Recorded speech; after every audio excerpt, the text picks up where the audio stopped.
Hello students, good evening. Good evening, sir. Good evening, sir. Good evening, good evening.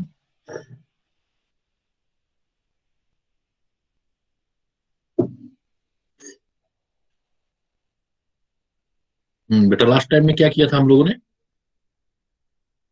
Organic में कौन से development किया था? Stability, hyper conjugation, resonance, Yes, sir. Aromaticity तक हो गया था ना?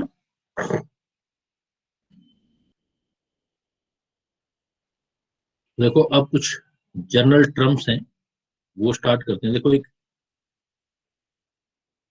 Types of reagent.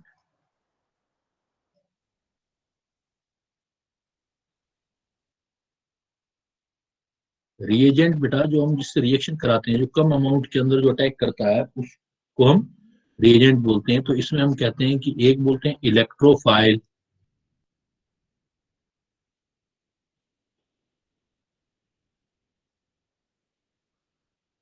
Nucleophile. Reagent जो होते हैं वो हमारे पास टू टाइप के होते हैं, इलेक्ट्रोफाइल एंड न्यूक्लियोफाइल। तो पहले देखो इलेक्ट्रोफाइल क्या होता है।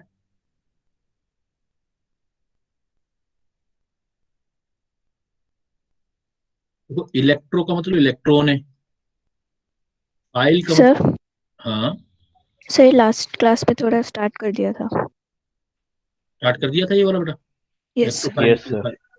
ठीक है। सर कितना ये एक किया पढ़ था? लिया हमने। इलेक्ट्रोफाइल, वेकेंट ऑर्बिटल होते हैं, कितने टाइप के होते हैं, न्यूट्रल, चार्ज, ये सारा कर लिया था ना? Yes sir. और Yes, sir. न्यूक्लियोफाइल भी हो गया था। Yes. Yes sir. ठीक है ठीक है। और तो बस अगर ये हो गया तो फिर जस्ट हमें जो आइडिया लेना है वो एक जनरल रिएक्शन का लेना है।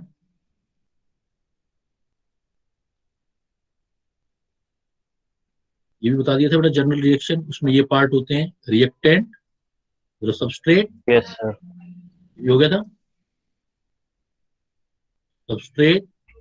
सबस्ट्रेट के साथ कोई भी रिएजेंट अटैच होगा, पहले रिएक्शन इंटरमीडिएट बनेंगे,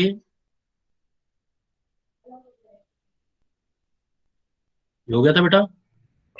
Yes, sir. यस प्रोडक्ट, ये भी हो गया ना, प्रोडक्ट हो गया, फिर प्रोडक्ट बनता है। तो ये भी चीज हो गई थी, ठीक है। फिर मोलिटी कैटेलिटिक ये भी चीज हो गई। फिर तो मेरे ख्याल से मैंने रिएक्शन के टाइप भी बता दिए होंगे, जैसे एल्कीन, अनसैचुरेशन, सैचुरेशन वाले वो भी करवा दिया होगा। Yes, sir. यस देन फिर हमारे पास इसका मतलब हम दो पार्ट कंप्लीट हो गए, एक नोमेनक्लेचर हो गया, एक ये बेसिक जीओसी जनरल हो गया। अब हमारे पास फिर जो आता है वो आता है आइसोमेरिज्म।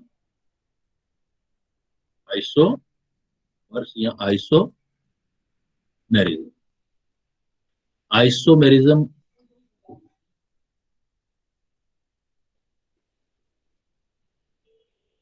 बेटा होता है हमारे आइसोमर्स, आइसोमेरिज्म और आइसोमर्स। तो ये क्या होते हैं कि हमेशा डिफरेंट कंपाउंड होंगे, सेम कंपाउंड कभी नहीं होंगे। Different compound having same molecular formula. Different compound having same molecular formula. तो कंपाउंड डिफरेंट है तो बेटा प्रॉपर्टी भी डिफरेंट होंगी, तो उनको हम आइसोमर्स बोलते हैं। तो आइसोमर में सिर्फ एक ही चीज सेम होती है, वो क्या चीज सेम होती है बेटा? Molecular formula. मोलिकुलर। और कंपाउंड भी डिफरेंट होते हैं, different compound having same molecular formula, उसको हम आइसोमर बोलते हैं। तो ये जो आइसोमर्स है हमारे पास, हम टू टाइप के आइसोमर बोलते हैं। जैसे स्ट्रक्चरल आइसोमर,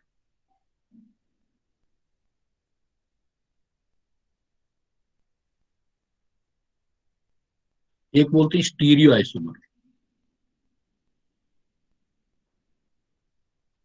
स्ट्रक्चरल, देखो बेटा इसमें सबसे इंपॉर्टेंट चीज पता है क्या है? जो आप देखते हो ना, जो आप लिखते हो, उसी चीज में डिफरेंस होता है। जो चीज हम लिखते हैं उसी के अंदर डिफरेंस होता है। तो हम कुछ आइसोमर जो पढ़ते हैं वो हम 11th क्लास में पढ़ते हैं, कुछ 12th में पढ़ते हैं आगे चल करके। तो जो भी आपको दिख रहा है, जैसे देखो पहला क्या लिखा है मैंने, पहले वाली चीज स्ट्रक्चरल आइसोमर। Structural isomer. तो इसका मतलब स्ट्रक्चर वर्ड दिखाई दे रहा है ना आपको, तो स्ट्रक्चर में डिफरेंट होगा। तो स्ट्रक्चरल आइसोमर का मतलब होता है कि किस में डिफरेंस होगा, स्ट्रक्चर। स्ट्रक्चर। कंपाउंड, हाँ मोलिक्यूल्स या कंपाउंड जो दिखे, वन वर्ड में अगर बात खत्म करना चाहें ऐसे बोलेंगे, compounds are differ in structure, उनकी स्ट्रक्चर में डिफरेंस होगा। अब स्ट्रक्चर का मतलब क्या होता है, स्ट्रक्चर का मतलब होता है जो लिंक करते हैं अपने, लिंकेज होता है ना, लिंक एक दूसरे से लिंकेज जो होता है उसमें difference. Compound are different structure और इन स्केलेटन और इन लिंक। भाई कैसे, जैसे देखो मैं एक सिंपल सा एग्जांपल लूं, जैसे हम सारे ह्यूमन बीइंग हैं, तो हम सब ह्यूमन बीइंग का हम कहते हैं ना स्ट्रक्चर सेम है, मतलब जैसे ऊपर हेड होगा, फिर टू आईज होंगी, नोज होगा, फिर शोल्डर होंगे, उस पे हैंड होंगे, तो हम सब की स्ट्रक्चर सेम होती है। अगर किसी का एक देखो, एक शोल्डर से एक हैंड निकला हुआ है और दूसरा हैंड अगर उसके शोल्डर से ना निकल के और उसकी मतलब कमर से निकल जाए, तो उसको क्या बोलेंगे, फिर स्ट्रक्चर हमारे जैसी रहेगी या अलग हो जाएगी, डिफर। अलग हो जाएगी। अलग हो जाएगी। तो अब उसका, क्योंकि बाकी सब लोगों के ह्यूमन बीइंग के हैंड जो है वो शोल्डर से निकले हुए हैं, अगर किसी का एक हैंड शोल्डर से निकल के किसी और से निकल गया तो उसका स्केलेटन चेंज हो गया बेटा, इसका मतलब उसकी स्ट्रक्चर में डिफरेंस आ गया। ऐसे ही अगर हम कार्बन कार्बन की बॉन्डिंग देखें और कार्बन कार्बन की बॉन्डिंग में हम देखें कि जो स्केलेटन चेंज हो जाए, लिंकेज जहां होना चाहिए उसका लिंक चेंज हो जाए, लिंक जहां से होना चाहिए वहां से नहीं हो रहा है, तो उसको हम बोलते हैं स्ट्रक्चरल आइसोमर। स्टीरियो पर बाद में जाते हैं, पहले स्ट्रक्चर में हम करते हैं। तो स्ट्रक्चरल का एक नाम और भी लिखते हैं हम बेटा, स्ट्रक्चरल को जनरली, क्योंकि स्ट्रक्चर चेंज होता है ना, स्ट्रक्चर और स्केलेटन और इन, हम इसको एक बोल सकते हैं कॉन्स्टिट्यूशन, बनावट होती है, कॉन्स्टिट्यूशन होता है। तो कॉन्स्टिट्यूशनल आइसोमर भी इसको हम बोलते हैं, ये कॉन्स्टिट्यूशनल आइसोमर भी होते हैं। ऐसे बहुत सारे बेटा, फिर इसके डिफरेंट टाइप है, जैसे chain isomer, chain isomer, position isomer,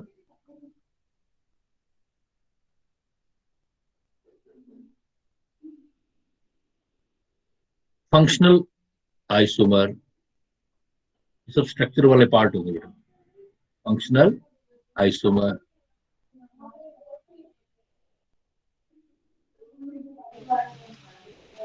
ring chain isomer, different type होंगे उसमें, ring chain isomer, tautomer, metamer, ऐसे डिफरेंट टाइप। और वन वर्ड ध्यान रखना, एक वर्ड में आप सारी बात सीख जाओगे।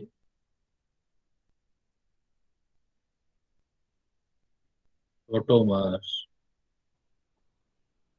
मेटामर्स, ये जो डिफरेंट टाइप है ये स्ट्रक्चरल आइसोमर या कॉन्स्टिट्यूशनल आइसोमर के होते हैं। जो दूसरे टाइप वाली होती है जिसमें क्या होगा कि लिंकेज सेम होगा, स्टीरियो आइसोमर में लिंकेज जो होता है वो सेम होता है, लिंकेज आपका सेम होता है, और लेकिन जो है ओरिएंटेशन, मतलब 3D के अंदर एक दूसरे के रिस्पेक्ट, एंगल या डिस्टेंस, उनमें फर्क होता है। मतलब जैसे हम दोनों, जैसे पीटी करते हैं, दोनों हैंड अपने आगे कर दें, हैंड तो शोल्डर पे लगे हुए हैं, लेकिन एक हैंड आगे कर दें एक हैंड पीछे कर दें, डांस करते हैं जैसे हम, एक हैंड आगे एक हैंड पीछे, तो हमारे हाथ नहीं हटते वहां से, वो तो शोल्डर में ही लगे रहते हैं, लेकिन उनके बीच एंगल या डिस्टेंस चेंज होता है। तो ऐसो को हम स्टीरियो आइसोमर बोलते हैं, उसको मैं डिटेल बाद में बात करूंगा, पहले अपने स्ट्रक्चरल आइसोमर की बात करते हैं। क्लियर? तो स्ट्रक्चरल आइसोमर का मतलब क्या होगा बेटा, सिंपल वर्डिंग में, compounds are differ in structure different है। स्ट्रक्चर।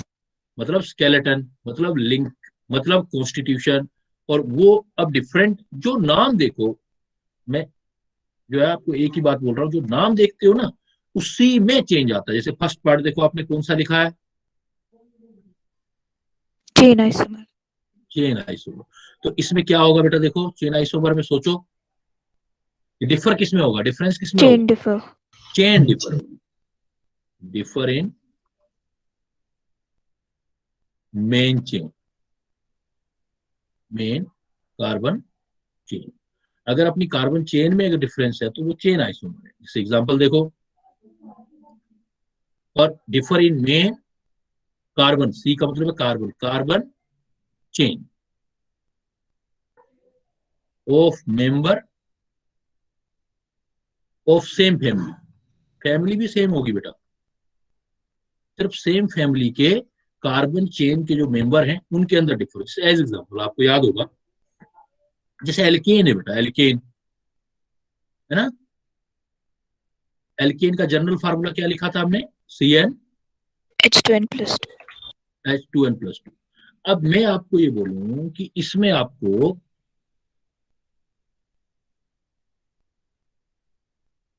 C5 लेना है, तो जनरल मोलिकुलर फार्मूला देखो आगे, मोलिकुलर फार्मूला लेना है C5, तो C5 H कितना हो जाएगा देखो बेटा, 5 to 10 + 12 12। C5H12। अब आप स्केलेटन बनाओ बेटा, देखो जो पॉसिबल होते हैं। पहले कार्बन का एक कंटिन्यूअस स्केलेटन बनाओ, पहला ये बन जाएगा 1 2 3 4 5, क्लियर। दूसरा क्या है, Yes, एक sir.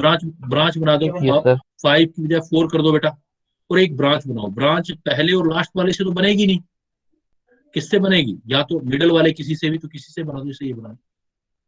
फिर और छोटा कर दो, एक कार्बन चेन और छोटी कर दो, 1 2 3, फिर ब्रांच बनाओ। ब्रांच स्टार्टिंग और एंड से तो बनेगी नहीं, मिडल वाले से बनेगी, तो एक कार्बन नीचे एक कार्बन ऊपर कर दिया। सपोज इतने पॉसिबल बना दिया। अब देखो इनको कंप्लीट करो। कार्बन की वैलेंसी 4 होती है बेटा, अगर वैलेंसी 4 करूंगा तो ये लिखा जाएगा,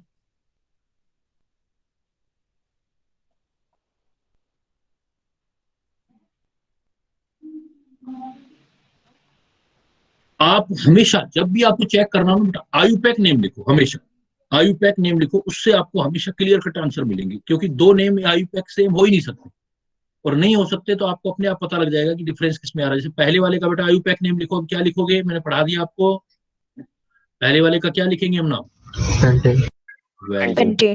पेंटेन। दूसरे वाले का, इसका बेटा दूसरे वाले का लिखो नाम, देखो क्या लिखोगे आप, 2-methyl butane।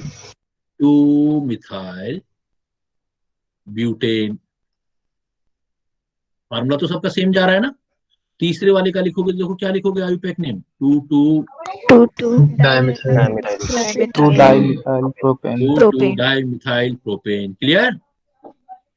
अब देखो मोलिकुलर फार्मूला तो सबका सेम है। अब मेन चेन देखो, मैंने क्या बोला था, डिफर इन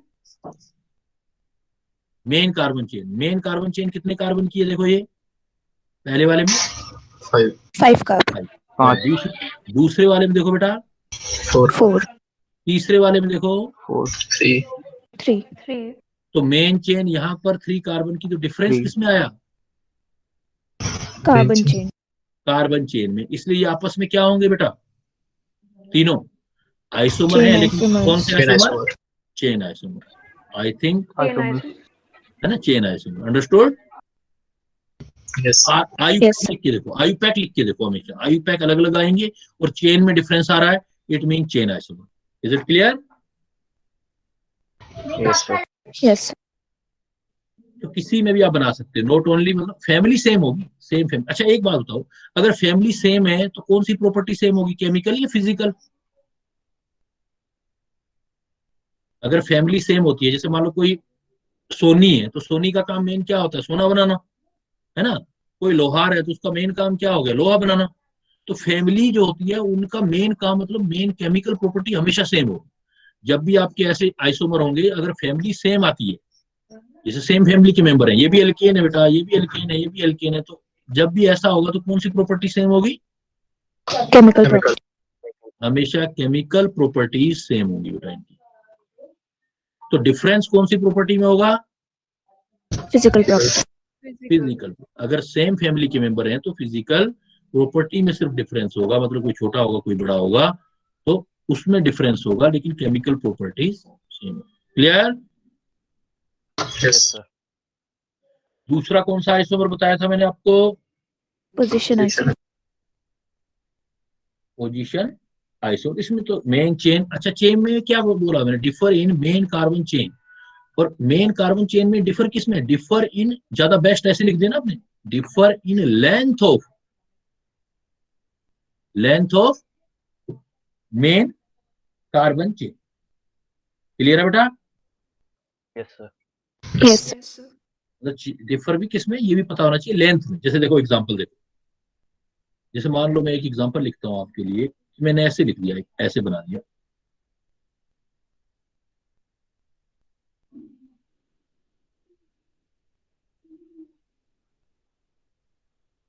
एक ये बना दिया मैंने,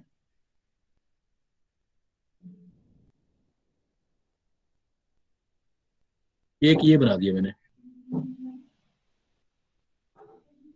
और एक ये बना दिया। अब मैंने पूछ लिया कि इनका आपस में कौन सा रिलेशन है, ये कौन से आइसोमर। तो आप क्या करो बेटा, लॉन्गेस्ट कंटिन्यूअस चेन सिलेक्ट करो ना, ये जाएगी। एल्कीन है ना, डबल बॉन्ड को लेते हुए करना पड़ेगा चेन को सिलेक्ट, ये जाएगी बेटा।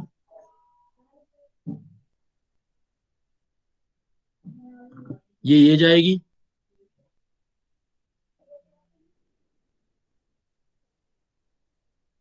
अब नंबरिंग स्टार्ट करो, 1 2 3 4। सब्स्टिट्यूएंट देखो, ये भी इथाइल, ये भी इथाइल। तो आयुपैक नेम लिखो बेटा, क्या लिखोगे पहले वाले का। आयुपैक नेम बहुत काम आने वाला है बेटा आपको, इसीलिए पढ़ते हैं आयुपैक पहले। तो क्या आएगा, 2 3 2,3 ethyl di ethyl, 2 3 di ethyl buta.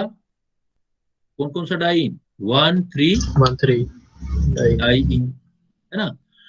अब इसका दूसरे का देखो, लिखो तो ये सब्स्टिट्यूएंट और ये सब्स्टिट्यूएंट, तो इसका नाम क्या आएगा। नंबरिंग स्टार्ट करोगे तो इधर से 1 2 3 4 5। तो एक 2 कार्बन वाला इथाइल है और एक 1 कार्बन वाला मिथाइल है बेटा। तो 2 इथाइल 3 मिथाइल,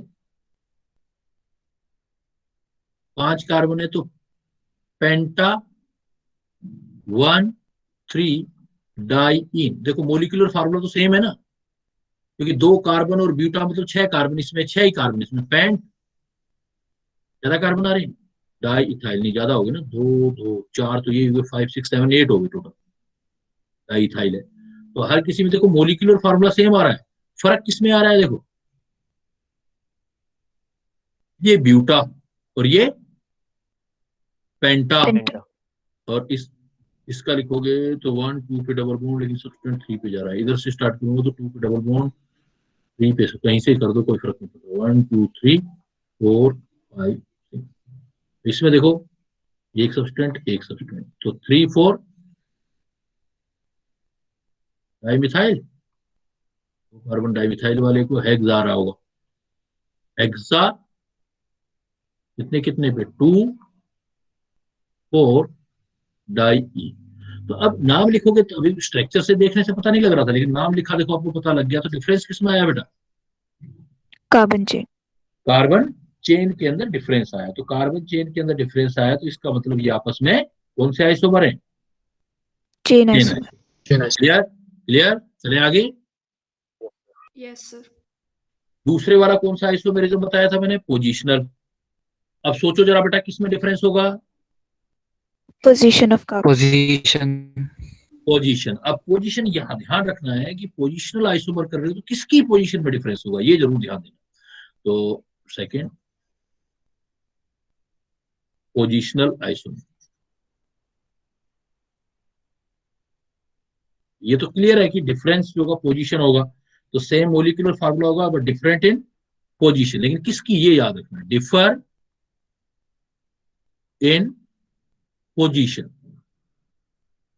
इसकी पोजीशन ध्यान रखना है, पोजीशन ऑफ साइड चेन, या तो जो मेन चेन के साथ जो साइड चेन है उसकी पोजीशन, या functional group, position of functional group, इसमें डिफरेंस होगा। तो इसके अंदर पहचान क्या होगी, differ in position of side chain and functional group with same length of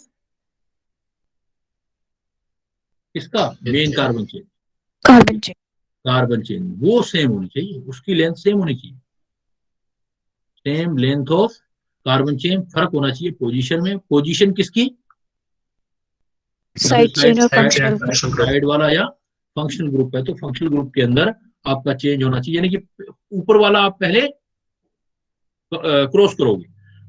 main chain हमेशा आपकी सेम आनी चाहिए, मेन चेन में डिफरेंस नहीं होना चाहिए। मेन चेन में डिफरेंस हो गया तो गड़बड़ हो जाएगी। मेन चेन तो आपका बिल्कुल सेम होना चाहिए, तभी पोजिशनल आइसोमर है, अदरवाइज पोजिशनल आइसोमर नहीं। जैसे देखो एग्जांपल, सपोज मैंने एक एग्जांपल दे दिया आपको, CH3 CH2 CH double bond CH2, और एक दे दिया CH3 CH double bond CH। अब देखो आपको पता नहीं लगेगा ऐसे जब तक आप आयुपैक नहीं लिखोगे। तो देखो ऊपर वाले का आयुपैक लिखो ने, ये भी क्या होंगे, main carbon chain of same family. अगर सेम फैमिली है तो बेटा क्या होगा, फिर same chemical property. Chemical property same होंगी, फिजिकल में चेंज होगा। देखो ऊपर वाले का नाम लिखोगे, नंबरिंग इधर से स्टार्ट करोगे ना, 1 2 3 4, Yes. क्या क्या नाम आएगा आयुपैक बेटा ऊपर वाले का, But one. ब्यूट ब्यूट 1 इन। ऊपर दूसरे में देखो उसकी भी लॉन्गेस्ट कंटिन्यूअस चेन, क्या नाम आएगा, Twin. ब्यूट 2 इन। तो फर्क देखो बेटा क्या हुआ, जब आयुपैक लिखा तो ब्यूट मतलब same carbon chain, Yes. Carbon chain तो सेम आ रही है। फर्क किसमें आ रहा है, यहाँ 1 पर इन आ रहा है और यहाँ पर 2 पर इन आ रहा है। मतलब जो फंक्शनल ग्रुप है उसकी किसमें फर्क है बेटा, differ in position of functional group, functional. Differ in position of functional group. तो सिर्फ डिफर जो है वो फंक्शनल ग्रुप की पोजीशन में है, इसलिए ये दोनों आइसोमर ब्यूट 1 इन और ब्यूट 2 इन को कौन सा आइसोमर बोलोगे बेटा, पोजिशनल आइसोमर। पोजिशनल आइसोमर बोलोगे बेटा, पोजिशनल आइसोमर। सब्स्टिट्यूएंट भी हो सकता है, कुछ भी हो सकता है, मतलब जरूरी नहीं है फंक्शनल ग्रुप। जैसे ये एग्जांपल देखो, CH3 CH3 CH3, मैंने कोई ईथर ले लिया OCH3, मैंने जैसे ये लिया, एक एग्जांपल ये लिखा बेटा, और एक ये लिख दिया CH3 CH3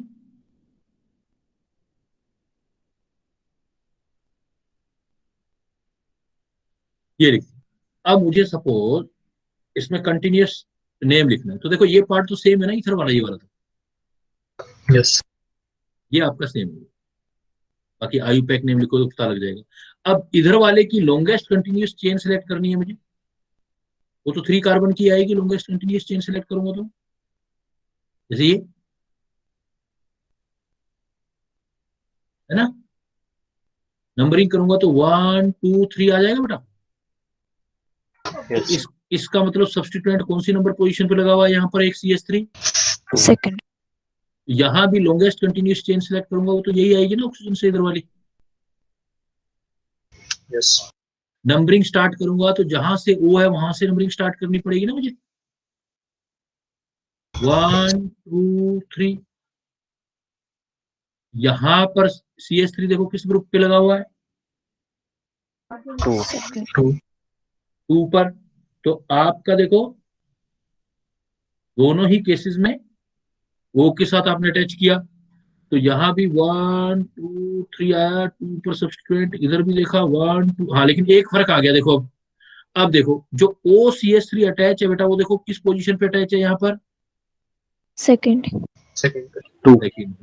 और इधर देखो OCH3 अटैच है, वो किस पोजीशन पे अटैच है, फर्स्ट। First. फर्स्ट।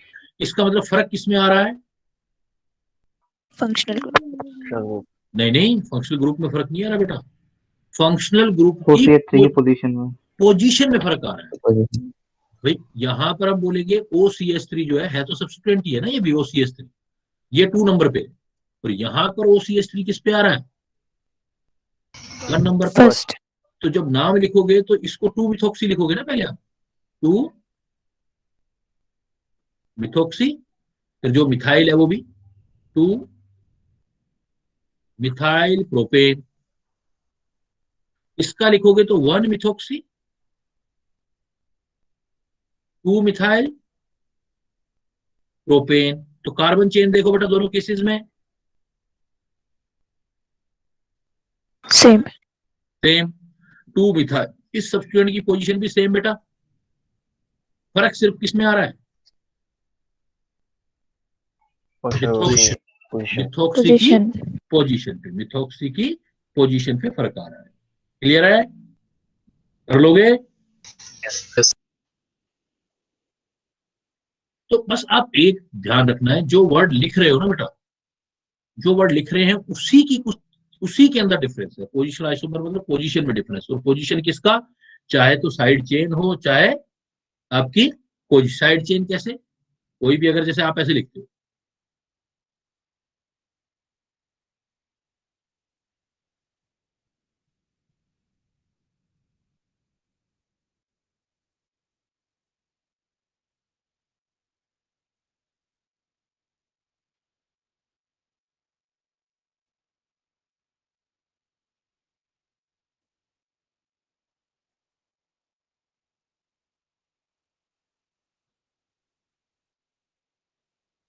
अब देखो अगर इसका मैं नेम लिखूंगा तो लॉन्गेस्ट कंटिन्यूअस चेन ये 1 2 3 4 5, ये सब्सटीट्यूएंट क्या नाम लिखूंगा बेटा इसका?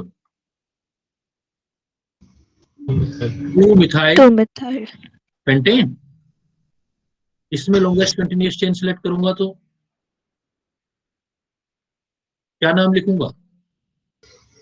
3 methyl pentane. 3 methyl pentane. Carbon chain तो सेम आ गई ना इस बार बेटा, Yes, sir. कार्बन चेन में डिफरेंस नहीं है, इसका मतलब चेन आइसोमर नहीं हो सकता। तो फर्क किसमें आ रहा है? इसमें मिथाइल 2 पे आ रहा है और इसमें मिथाइल 3 में आ रहा है। तो डिफरेंस किसमें आया बेटा? पोजीशन में। Position side chain. Difference in position, difference in position of substituent, चाहे सब्स्टिट्यूएंट हो चाहे फंक्शन हो। क्लियर? Yes. Yes. नेक्स्ट देखो, फिर मैंने थर्ड आपको दिया था ring chain isomerism.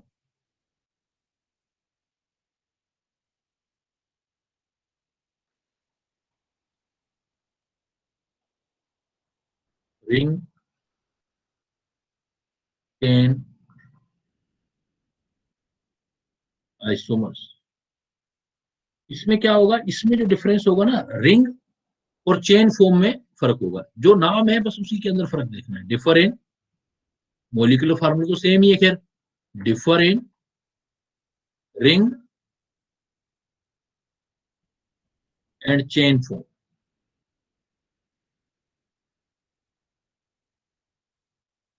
In member of same family. एक बात मैं बार बार नहीं लिख रहा, वो कौन सी नहीं लिख रहा बेटा? वो तो चलनी है ना हमेशा ही। कौन सी वाली? The properties.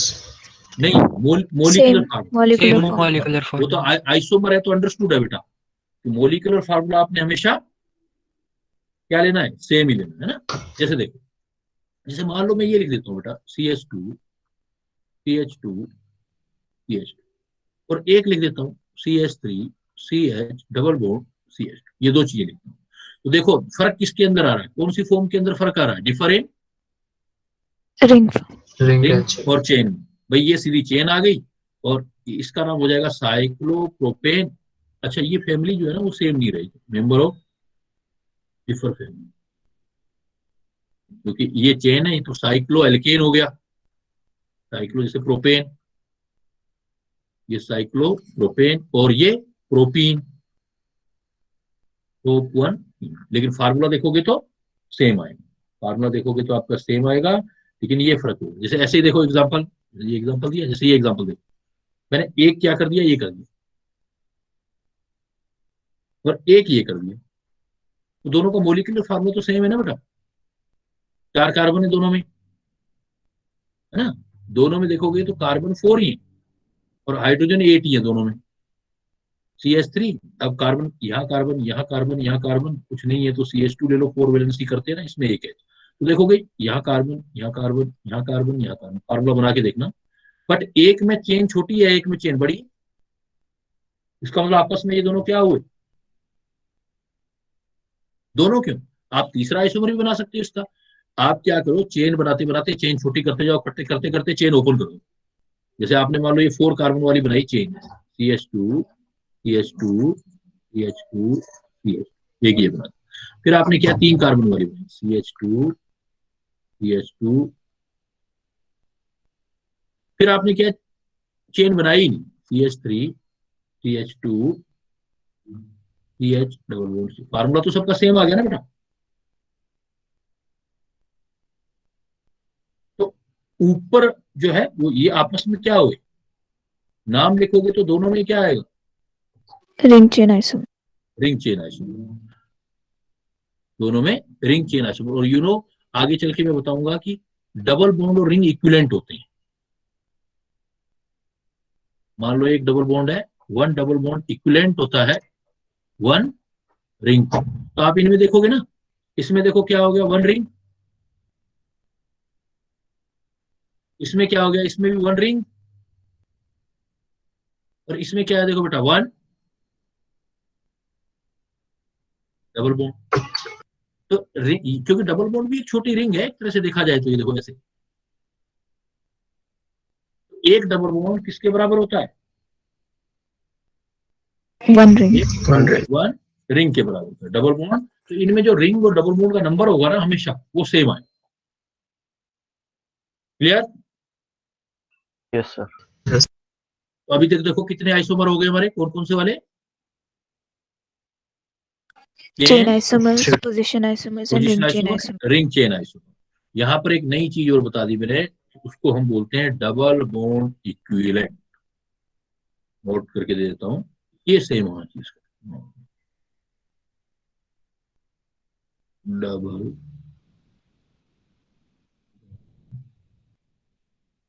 इक्विवेलेंट। इसका हेल्प आइसोमेरिज्म में लोगों ने बहुत फायदा मिलेगा, डीबीई बोलते हैं, डीबी डबल बॉन्ड इक्विवेलेंट। ये कैलकुलेशन कहाँ से आती है, कार्बन में जितने कार्बन हो प्लस वन कर लिया करो, हाइड्रोजन और नाइट्रोजन हो उनका डिफरेंस लेके टू लगा दिया करो। तो डबल बॉन्ड इक्विवेलेंट आपके क्या आएगा, डबल बॉन्ड इक्विवेलेंट, और डिग्री ऑफ अनसेचुरेशन भी बोलते हैं इसको, degree of unsaturation, degree of unsaturation, या हाइड्रोजन डिफिशियंसी इंडेक्स भी बोलते हैं।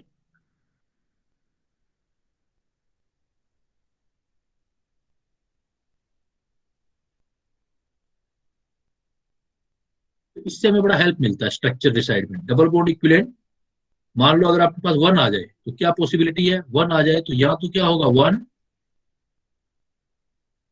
डबल बॉन्ड हो सकता है, या वन रिंग हो सकता है। ये एक डबल बॉन्ड एक रिंग जैसा होता है, तो स्ट्रक्चर बनाओगे तो या तो उसमें डबल बॉन्ड बना सकते हो या रिंग बना सकते हो। अगर दो आ जाए तो बेटा क्या क्या पॉसिबिलिटी है, देखो, टू डबल बॉन्ड, और क्या पॉसिबिलिटी हो सकती है, और टू टू रिंग। रिंग, या क्या पॉसिबिलिटी हो सकती है, one double bond one ring,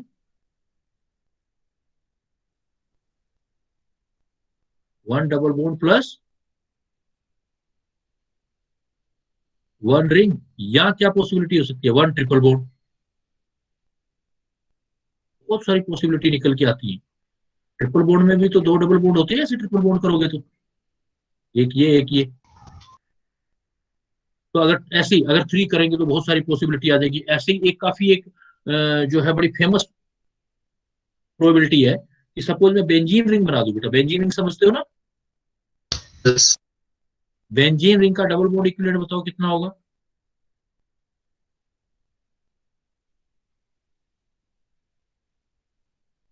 कितने डबल बॉन्ड दिखाई दे रहे हैं बेटा, नहीं फोर, एक रिंग भी तो है, Yes. यस। वन रिंग है प्लस थ्री डबल बॉन्ड है, इसलिए इसका डबल बॉन्ड इक्विवेलेंट हमेशा कितना आएगा, फोर। फोर। तो कहीं पर आपके पास डबल बॉन्ड इक्विवेलेंट फोर आ रहा है तो इसका मतलब उस स्ट्रक्चर में बेटा पॉसिबिलिटी है, उस स्ट्रक्चर के अंदर पॉसिबिलिटी है कि वहां बेंजीन रिंग हो सकता है। जैसे क्वेश्चनिंग कैसे होगी, सपोज मैं कह दूं डबल बॉन्ड, या सीधा कह दूं calculate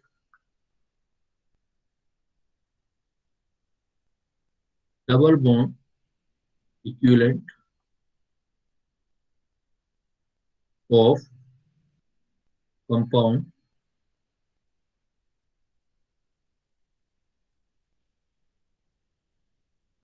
having formula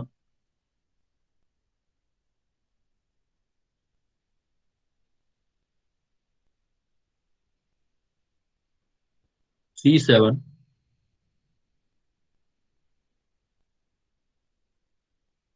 H8O, draw the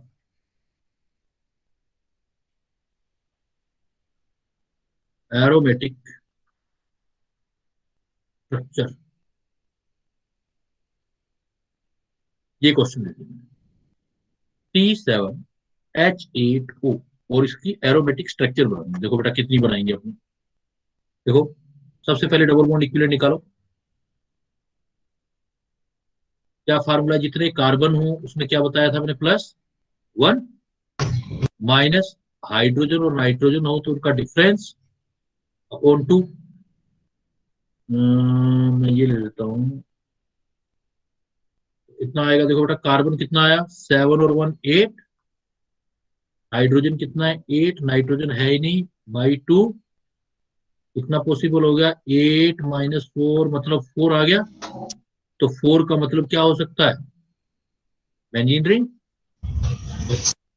क्योंकि बेंजीन रिंग एरोमेटिक भी हो जाएगी और डबल बॉन्ड इक्विवेलेंट उसका 4 भी आ जाएगा। क्लियर।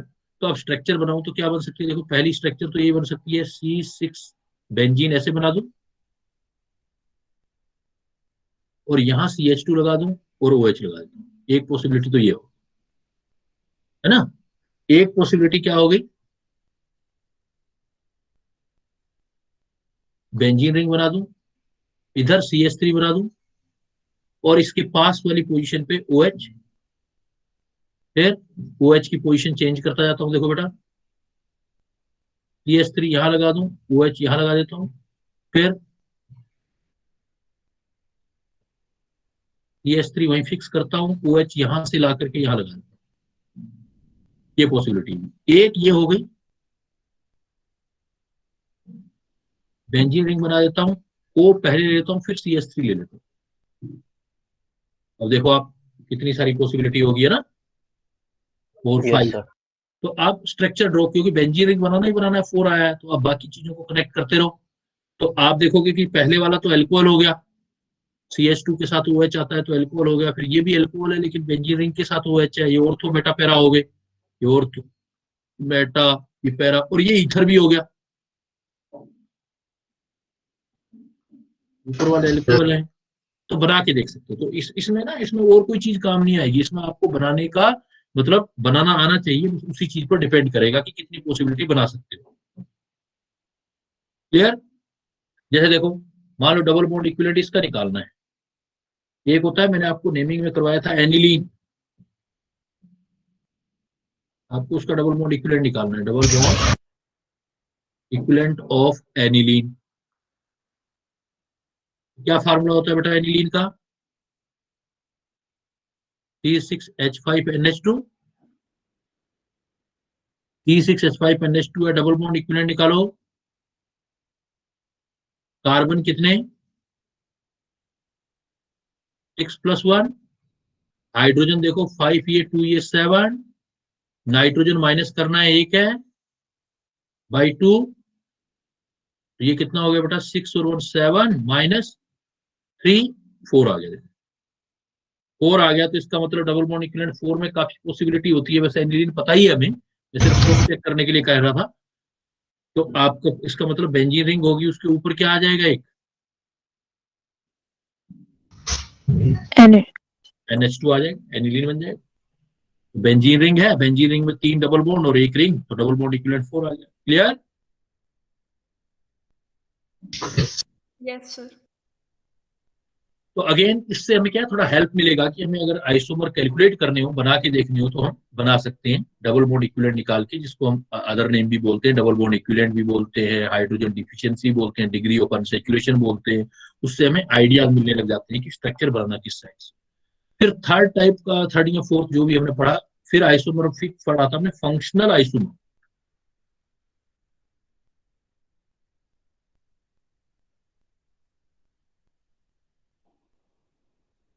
फंक्शनल आइसोमर, तो फंक्शनल आइसोफॉर में किसमें डिफरेंस होगा, फार्मूला तो सेम होगा,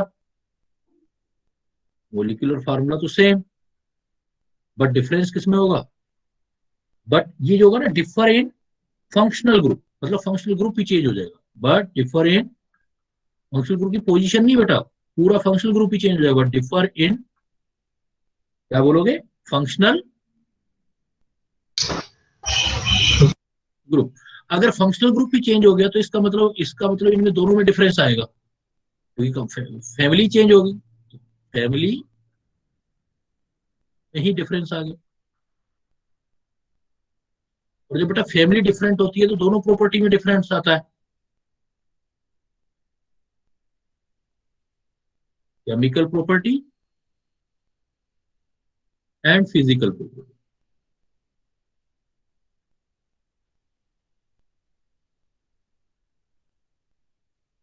केमिकल प्रॉपर्टी में डिफरेंस और फिजिकल प्रॉपर्टी में डिफरेंस, इनकी दोनों प्रॉपर्टी में डिफरेंस है। तो जो फंक्शनल ग्रुप आइसोमर होंगे वो हमेशा डिफरेंट फैमिली के मेंबर होंगे, बिकॉज उनका फैमिली ही अलग अलग होगा। क्लियर? Yes sir. इसमें एक बात ध्यान रखना, ये थोड़ा सा कुछ जो होता है कई बार कंफ्यूजन क्रिएट करता है कि जो आपकी प्राइमरी, सेकेंडरी या टर्सरी एमीन है वो अलग अलग डिफरेंट फंक्शनल ग्रुप है, क्योंकि फंक्शनल ग्रुप अलग अलग है। 1 डिग्री 2 डिग्री 3 डिग्री एल्कोहल तो है, लेकिन वो जो 1 डिग्री 2 डिग्री 3 डिग्री एल्कोहल है वो सेम फंक्शनल ग्रुप, वो अलग अलग नहीं है। लेकिन प्राइमरी, सेकेंडरी, टर्सरी एमीन ये जो होंगी आपकी वो डिफरेंट फंक्शनल ग्रुप होंगे, but 1 degree 2 degree 3 degree alcohol different नहीं होंगे। ऐसे ही फिनोल और एल्कोहल डिफरेंट फंक्शनल ग्रुप होंगे। बताए तो आपको not.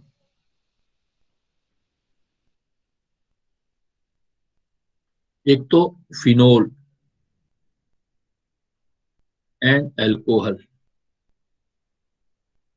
Are different functional group. FG लिख देता हूं। मतलब एल्कोहल, फिनोल का मतलब क्या होता है, फिनोल में जो बेंजीन रिंग है ना, उस बेंजीन रिंग से डायरेक्टली अटैच OH होगा तो वो फिनोल है, ये अलग चीज है। और एल्कोहल होगा उसमें बेंजीन रिंग से डायरेक्ट अटैच नहीं होगा। एल्कोहल जैसे कार्बन से अटैच होगा CH2OH, कार्बन से अटैच है, बेंजीन रिंग से डायरेक्ट अटैच नहीं है, तो अल्कोहल है। इसका मतलब ये दोनों ही अलग अलग फंक्शनल ग्रुप है। अभी ऊपर वाला एग्जांपल देखो आप, जो मैंने ऊपर वाला एग्जांपल शेयर किया था आपको, तो ये वाला एग्जांपल,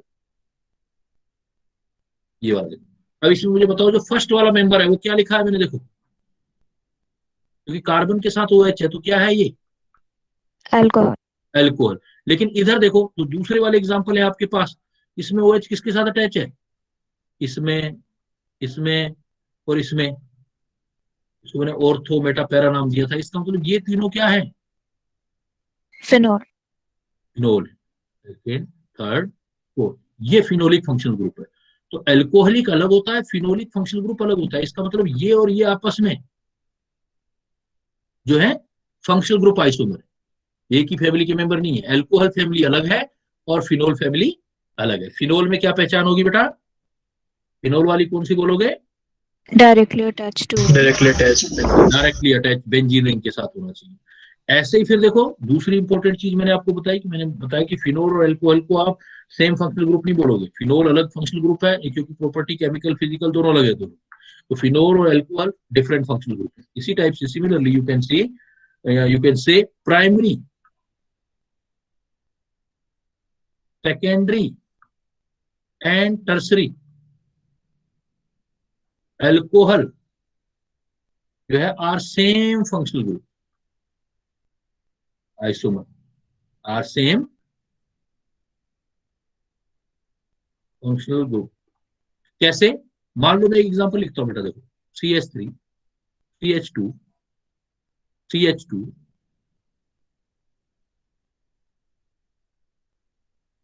OH।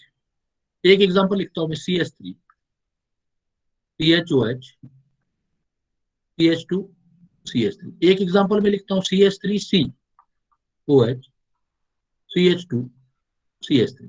इसमें देखो जिस कार्बन से OH अटैच है वो एक ही कार्बन से अटैच है, तो कौन से वाला अल्कोहल हो गया बेटा ये, 1 डिग्री। इसमें जिसके साथ OH अटैच है कार्बन के साथ, वो देखो डायरेक्टली कितनों से अटैच है, 2. तो 2 डिग्री हो गया अल्कोहल, है तो अल्कोहल ही ना। फर्स्ट वाला 1 डिग्री अल्कोहल, सेकंड वाला 2 डिग्री अल्कोहल, थर्ड वाला 3 डिग्री। आप इसका आयुपैक नेम लिखोगे ना, सब आपको अपने बात समझ आ जाएगी। अगर मैं पहले वाले का अब मैं पूछूं कि आपस में फंक्शनल ग्रुप आइसोमर है या नहीं है, बताओ। फंक्शनल ग्रुप आइसोमर होंगे या नहीं होंगे? No sir. नहीं होंगे, क्योंकि फंक्शनल अच्छा। ग्रुप सबका ये अल्कोहल आ रहा है। ये भी अल्कोहल है, ये भी अल्कोहल है, ये भी अल्कोहल है। आप आयुपैक नेम लिख के देखो, अपने आप पता लग जाएगा। पहले वाले का नाम आ जाएगा 1 2 3 4 ब्यूटेन 1 ओल, ब्यूटेन 1 ओल। दूसरे पे लिखोगे तो क्या आ जाएगा, ब्यूटेन 2 ओल। तीसरे का नाम लिखोगे तो आएगा 2 मिथाइल प्रोपेन 2 ओल। तो देखो, इन दोनों में देखो चेन सेम है, सिर्फ ये 1 पर ओएल आ रहा है, यहाँ पर 2 पर ओएल आ रहा है। तो इसका मतलब ये दोनों आपस में क्या हो गए, चेन सेम, ओएल की positional iso. Positional isomer, pi हो गई। और ये वाला देखो प्रोपेन 2, ये क्या है, 2 मिथाइल प्रोपेन, चेन अलग होगी देखो, chain iso. Chain iso. Chain isomer. लेकिन ये आपस में फंक्शनल ग्रुप आइसोमर नहीं है। तो 1 डिग्री 2 डिग्री 3 डिग्री जो एल्कोहल होते हैं वो आपस में फंक्शनल ग्रुप आइसोमर नहीं होते, but 1 degree 2 degree 3 degree amine होती हैं, तो वो फंक्शनल ग्रुप आइसोमर होती है। 1 डिग्री 2 डिग्री जो आपकी एल्कीन होती है वो आपका फंक्शनल ग्रुप आइसोमर है। कैसे देखो, एल्कोहल तो नहीं थे, क्योंकि आप आयुपैक लिखोगे तभी तो पता लगेगा आपको। बट अगर मैं ये बोलूं not primary secondary and tertiary amines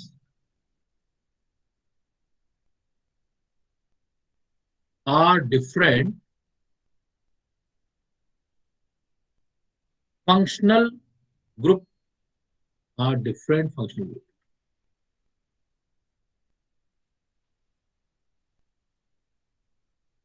group लिखा है, ग्रुप देखो कैसे। अगर आप प्राइमरी सेकेंडरी टर्सरी एमए लिखोगे ना तो उसका फंक्शनल ग्रुप भी अलग दिखेगा, क्योंकि प्राइमरी जो होता है इसका फंक्शनल ग्रुप हमेशा NH2 होगा। NH2 जैसे ये CH3 CH2 CH2 NH2, तो फंक्शनल ग्रुप क्या बना बेटा, देखो NH2, एक कार्बन से अटैच है, 1 डिग्री हो गया। लेकिन अगर मैं इसी का फार्मूला ये लिख देता,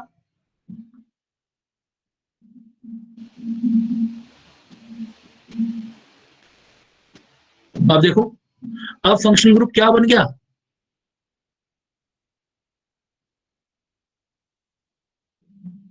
NH। पिछली बार क्या बना था, NH, N दो का डायरेक्टली 2 कार्बन से अटैच हो रहा है। अगर मैं इसी को ऐसा लिख देता बेटा,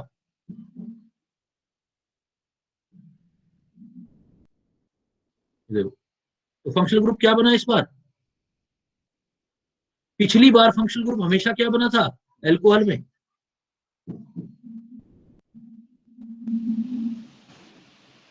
एल्कोहल में 1 डिग्री 2 डिग्री 3 डिग्री एल्कोहल लिखे, लेकिन फंक्शनल ग्रुप हमेशा क्या आया था बेटा, OH आया था, सेम आया था। अब OH सेम है तो इसको मैं फंक्शनल ग्रुप आइसोमर नहीं बोल सकता, लेकिन 1 डिग्री 2 डिग्री 3 डिग्री एमीन लिख दिए मैंने, 1 डिग्री 2 डिग्री 3 डिग्री एमीन। तो देखो फंक्शनल ग्रुप चेंज हो रहा है, पहले वाले का फंक्शनल ग्रुप 1 डिग्री वाले का क्या आ रहा है, NH2। NH2। दूसरे वाले का क्या आ रहा है, देखो NH, चेंज हो गया ना, इधर NH2 आ रहा है, इधर NH आ रहा है, और थर्ड वाले के अंदर Only N। इसका मतलब इस केस में आया functional group NH2 1 degree amine में, इस केस में आया NH 2 डिग्री वाले में, और 3 डिग्री वाले में क्या आया N। तो इसलिए प्राइमरी सेकेंडरी और टर्सरी अमीन जो होते हैं वो डिफरेंट फंक्शनल ग्रुप होते हैं, उनको डिफरेंट फंक्शनल ग्रुप लेना है बेटा। क्लियर। Yes sir. ऐसे ही एल डबल बॉन्ड और ट्रिपल बॉन्ड भी आपके आइसोमर है, फंक्शनल ग्रुप आइसोमर है, double bond and triple bond, double bond and triple bond, इनको भी आप फंक्शनल ग्रुप बोलोगे, और आल्सो फंक्शनल ग्रुप।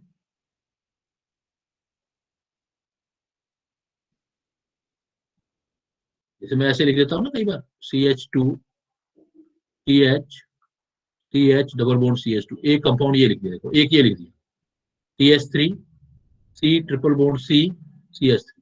अब देखो तो है, देखो कार्बन दोनों में सेम है, कार्बन कितना आ रहा है 1 2 3 4, इसमें भी देखो 1 2 3 4, हाइड्रोजन 2 3 4 5 6, इसमें भी 6 आ रहा है, तो फार्मूला तो सेम आ रहा है ना, दोनों में ही कार्बन 4 आ रहे हैं, दोनों में ही कार्बन 4 और हाइड्रोजन 6, दोनों ही फार्मूला में। लेकिन यहां पर देखो पहले वाले में फंक्शन ग्रुप कौन सा आ रहा है, डबल बॉन्ड, एल्कीन वाला, डबल बॉन्ड, एल्कीन। दूसरे वाले में देखो फंक्शनल ग्रुप कौन सा आ रहा है, एल्काइन, तो एल्कीन और एल्काइन कोई आपसे पूछेगा आपस में क्या है, अगर मॉलिक्यूलर फार्मूला सेम हो तो functional isomer, functional group isomer है। क्लियर? Yes sir. और क्या क्या हो सकते हैं बाकी आप बना सकते हैं, जैसे जैसे आप अभी जाओगे +2 में, क्योंकि इसका 11th और 12th दोनों वाली चीजें होती हैं इसके अंदर, तो आगे आप बना सकते हो। जैसे देखो other example,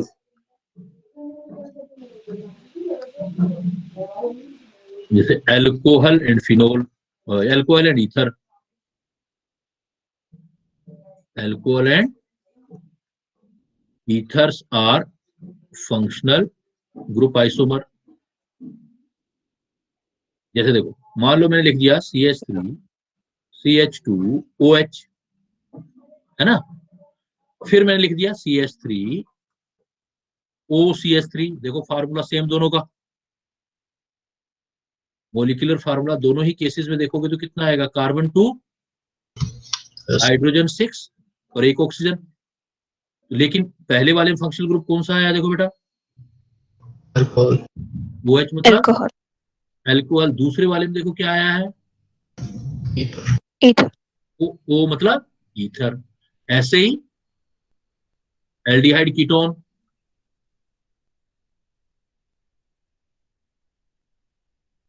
aldehyde and ketones are functional group isomer. Example लिख के देख लो, जैसे आप एल्डिहाइड कीटोन, जैसे एल्डिहाइड लिख दिया आपने CH3 CH2 CHO, और कीटोन बना दिया CH3 CO CH3। तो देखो फार्मूला दोनों का ही सेम, मोलिकुलर फार्मूला देखो दोनों का, C3H देखो 3 और 2 5 और 6 और O, और दोनों का फार्मूला सेम, लेकिन फर्क क्या है दोनों में, देखो पहले वाले का फंक्शनल ग्रुप क्या है, एल्डिहाइड, एल्डिहाइड, और इस वाले का फंक्शनल ग्रुप क्या है बेटा, देखो कीटोन, कीटोन। तो एल्डिहाइड किसके साथ फंक्शनल ग्रुप आइसोमेरिज्म देते हैं, कीटोनों के साथ। कीटोन्स, ऐसे ही कार्बोक्सिलिक एसिड एंड एस्टर, बाकी वो फार्मूला आपको आ जाएगा तो फार्मूले से देख सकते हो, carboxylic acid and esters are functional group isomer. Aldehyde और ईस्टर भी जो है वो आपके फंक्शनल ग्रुप आइसोमर है। फंक्शनल ग्रुप आइसोमर कैसे हैं, देखो कार्बोक्सिलिक एसिड का कोई एग्जांपल लिखो, जैसे आपने लिखा CH3 COOH, और इधर लिख दिया आपने HCOOCH3।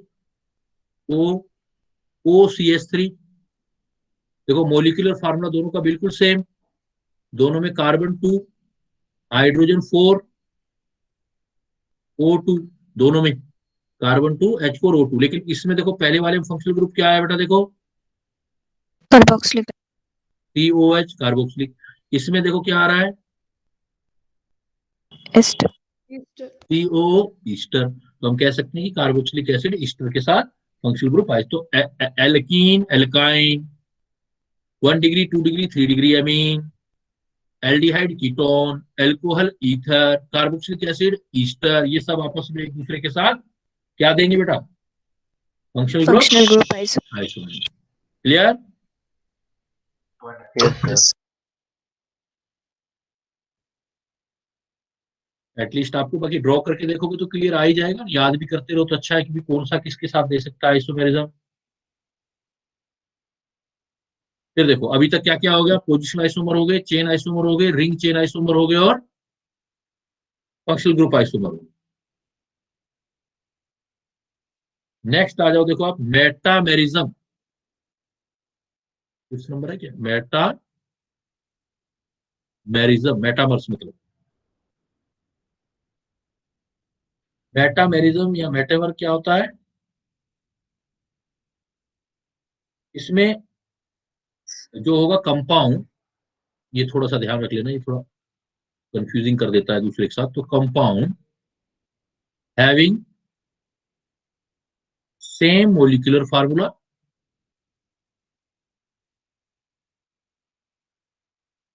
Compound having same molecular formula तो चलेगा, with respect to two bivalent functional group, मतलब जिसकी दो साइड से चेन बन रही है, ये बात ध्यान रखना, two bivalent functional group. Bivalent functional group समझते हो ना बेटा, जैसे ईथर है, ओ इधर भी चेन बनाएगा, इधर और इधर, तो ये दिखा सकता है ऐसा मेटामेरिज्म। या जैसे आपका क्या सेकेंडरी अमीन NH इधर भी और इधर भी दिखा सकता है। जैसे आप देखो कीटोन C डबल बॉन्ड हो, तो जिसमें बाई वैलेंट फंक्शनल ग्रुप हो, दो वैलेंसी वाला, दो साइड चेन बनाने वाला अगर फंक्शनल ग्रुप है, देन ऐसे को हम मेटामर बोलते हैं, two bivalent functional group. जैसे एग्जांपल देखो, कुछ एग्जांपल से और क्लियर हो जाएगा बेटा। जैसे देखो, सपोज मैंने आपको एग्जांपल दिया CH3 CH2 O CH2 CH3, एक एग्जांपल ये दिया मैंने, और उसके साथ मैंने एग्जांपल लिख दिया CH3 CH CH3 OCH3। अब देखो बाईवेलेंट कौन है बेटा, बाईवेलेंट है ऑक्सीजन, और ये भी बाईवेलेंट है, देखो ये भी ऑक्सीजन, ये भी ऑक्सीजन, और उसके दोनों साइड देखो अलग अलग चेन बन रही होंगी, इस तरफ ये चेन बन रही है, इस तरफ ये चेन बन रही है, और इधर देखोगे तो इस तरफ ये वाली और इधर ये वाली। अल्टीमेटली आप आईयूपैक नेम लिख के देखो, आपको बहुत कुछ चीजें समझ आ जाएंगी। जैसे क्या चीज समझ आएगी आपको, कि जैसे मैं ये बोल दूं कि आपके पास पहले वाले का आईयूपैक नेम लिखो, तो बेटा देखो क्या लिखा जाएगा पहले का आईयूपैक नेम, पहले वाले का आ जाएगा इथॉक्सी इथेन, है ना। दूसरे वाले का नाम लिखो, देखो मिथॉक्सी, टू पर आएगा, 1 2 3, 2 मिथॉक्सी प्रोपेन। अब एक चीज सोचो, आप सोचोगे कि सर इसमें देखो, इसमें एथ आ रहा है, तो इसमें क्या आ रहा है, प्रोप आ रहा है, तो एक में एथ आ रहा है, दूसरे में बेटा प्रोप आ रहा है, तो एथ और प्रोप तो कार्बन चेन अलग अलग हो गई, लेकिन अलग होने के साथ सब्स्टिट्यूएंट भी तो चेंज हो गया इसमें। देखो बेटा क्या आया, पहले वाले में क्या सब्स्टिट्यूएंट आया, इथॉक्सी। 1 पर इथॉक्सी, दूसरे में क्या आया, 2 पर मिथॉक्सी। मिथॉक्सी। तो अब तो ये भी लग रहा है कि भाई चेन भी चेंज हो रही है और पोजीशन भी चेंज हो रही है, हो रहा है कि नहीं हो रहा है, मेन चेन की लेंथ भी चेंज हो रही है, लेकिन पोजीशन भी, जिसमें चेन और पोजीशन दोनों चेंज दिख रहे हो आपको, ऐसे को हम क्या बोलते हैं बेटा, ये वाला एग्जांपल जो होगा उसको हम मेटामर बोलते हैं। मेटामेरिज्म आईयूपैक लिखोगे तभी पता लगेगा कि चेन में भी डिफरेंस आ रहा है और पोजीशन में भी डिफरेंस आ रहा हो, चेन और पोजीशन दोनों में डिफरेंस आता है नाम लिखते टाइम, उसको हम मेटामर बोलते हैं। तो ये कुछ ऐसे फंक्शनल ग्रुप में मिलेगा जो आपके बाईवेलेंट, मतलब दोनों साइड चेन हो, तो चेन छोटी बड़ी हो जाती है, उससे आप बना सकते हो इसको। जैसे देखो आप किसी में बना सकते हो, बाईवेलेंट या ट्राईवेलेंट में बना सकते हो। जैसे आपने एग्जाम्पल देखा होगा इस टाइप, मैंने क्या किया, ऐसे किया है बेंजीन रिंग, और यहां पर डाल दिया SOO, है ना, उसमें डाल दिया ऐसे रिंग। अब मैंने रिंग नहीं बनाया, एक ऐसे लिख दिया और एक ऐसे लिख दिया, देखो इजी करने के लिए वैसे ही।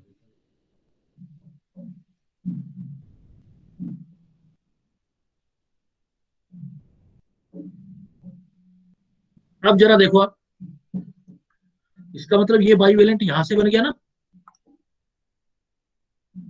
ये फंक्शनल ग्रुप बाईवेलेंट बन गया बेटा। इधर कोई यस सर। इधर ब्रांच है ना, ये भी बाइवेलेंट। अब इस बाइवेलेंट में देखो इधर सल्फर के साथ क्या अटैच हो रहा है, फिनाइल रिंग, और इधर साइक्लो हेक्साइल रिंग ऑक्सीजन के साथ। और इसमें देखो डिफरेंस है अब की बार पहले क्या लग गया, साइक्लोहेक्साइल।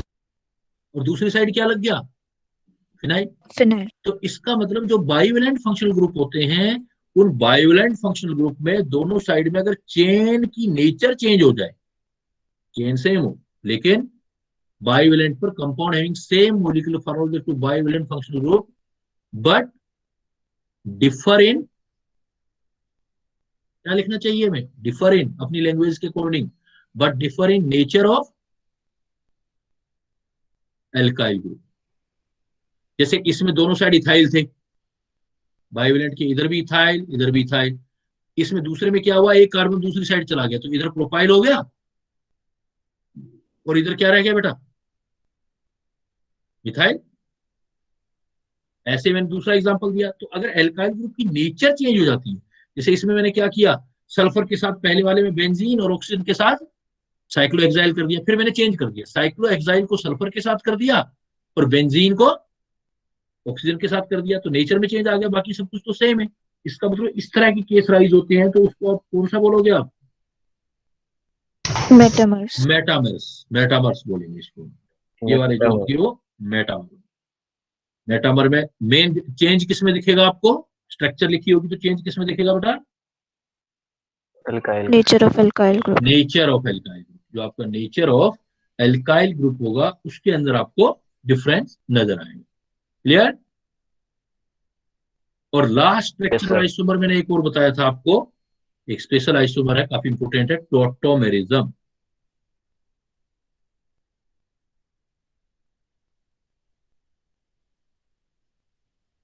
लास्ट स्ट्रक्चर वाला किया था वो था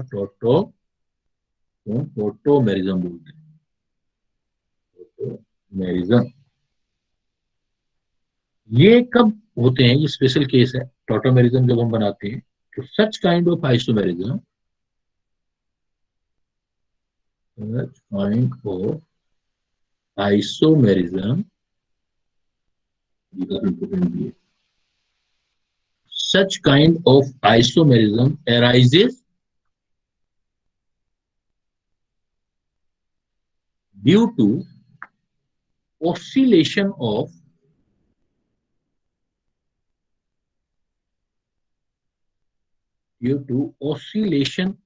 monovalent atom, जो एक मोड बनाता हो, monovalent atom.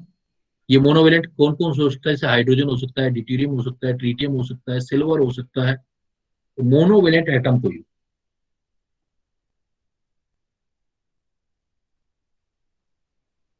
Between the site, अगर कोई साइट लेते हैं, सिंपली मैं इसको आपको बोलूंगा, इसमें डिफरेंट टाइप्स होते हैं, डिफरेंट टाइप के अंदर जो सिस्टम होते हैं, डिफरेंट कैटेगरी होती है टोटोमेरिज्म में। जैसे ए पार्ट होता है इसका, अगर हमारे पास डाई एड सिस्टम होता है, डाई मतलब होता है टू बेटा, एड मतलब 1 और 2 पोजीशन वाला कोई सिस्टम होता है, वहां से हाइड्रोजन अगर मूव करता है तो उसको हम ऑसिलेशन जो होगा, oscillation of hydrogen, oscillation of, suppose hydrogen, mainly hydrogen बहुत यूज होता है, ऑसिलेशन ऑफ हाइड्रोजन जो होगा वो बिटवीन 1-2 पोजीशन, 1-2 पोजीशन एटम पर आपका अगर वो मूव करता है तो उसको हम डाइएड सिस्टम बोलते हैं। देखो इसमें सिंपली करना क्या है, टॉटोमेरिज्म में सब याद रखना, टॉटो में टूट के जाना है, टूट के हाइड्रोजन एक जगह से दूसरी जगह पे जाएगा। अगर वो पहले और दूसरे नंबर पे जाता है तो उसको हम डाइएड सिस्टम बोलते हैं। जैसे देखो HCN, triple bond N, N के पास लोन पेयर है, यहां पर H चले सपोज। अब अगर ये H टूट के N के पास चला जाए, ये H N के पास चला जाए, इसके लोन पेयर से जाके अटैच हो जाए, तो इसके लोन पेयर से जाके अटैच हो जाएगा तो ये HNC बन जाएगा, अपना इलेक्ट्रॉन छोड़ जाएगा, नेगेटिव चार्ज रहेगा सी के पास, और ये ट्रिपल बॉन्ड एन, और एन के पास एच चला गया, या पॉजिटिव चार्ज आ जाएगा, पॉजिटिव नेगेटिव। तो ये देखो एच एक जगह, एक नंबर कार्बन इसको बोल देते हैं अपने 1 नंबर, और नाइट्रोजन को बोल देते हैं 2 नंबर। तो 1 और 2 के बीच हाइड्रोजन जो है एक जगह से दूसरी जगह ट्रांसफर होकर बना रहा है, तो ये दोनों स्पीशीज बन सकती है, इक्विलिब्रियम रहेगा, ये भी हो सकती है, ये भी हो सकती है। इसमें हाइड्रोजन टूट के एक जगह से एक को छोड़ के दूसरे एटम पे जा रहा है, जैसे कार्बन फर्स्ट एटम है, सेकेंड नाइट्रोजन है, इसलिए डाई बोल रहे हैं, दो पर, दो पोजीशन के साथ जा रहा है, तो डाइएड बोलते हैं।